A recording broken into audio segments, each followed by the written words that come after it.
ஏய் விஜய், அந்த சின்ன வேலையா இருந்தாலும் பரவாயில்ல சார். இந்த ஒரே நிமிஷம். ஏய் என்ன மாப்ள? விஜய்னா பயலுகடா. என்ன அவளை பண்ணி வச்சுக்க இந்த ஜெனரேஷனா? உன் பேரை சொல்லி என்ன பண்ணிட்டு இருக்காங்கடா?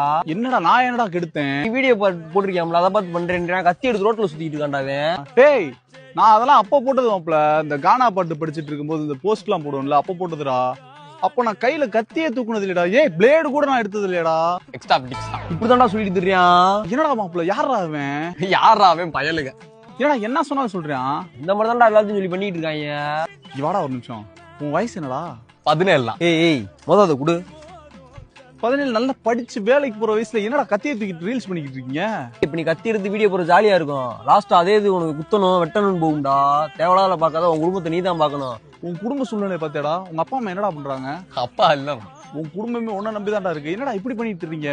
நீ அவன் பேரை சொல்லி சுத்திட்டு இருந்த, அவனே இப்படி வேலை கிடைக்காம சுத்திட்டு இருக்கான் பாரு. கடைசியில் நீ இந்த நிலைமைக்கு வரணுமா? உன் குடும்பத்தை நீ தான்டா பாக்கணும். பெத்தவங்களை சொல்லணும். கண்டிப்பா வளர்க்காம போயிட்டாங்க. உங்க அப்பா அம்மா சொல்லுவாங்க. ஏய் மாப்ள, 2 அண்ணன் சொல்லிட்டாங்க. 2 அண்ணன் போடுறா, ஸ்லோமா போடுறான். ஏய் என்னடா மாப்ள இப்படி இருக்காங்க?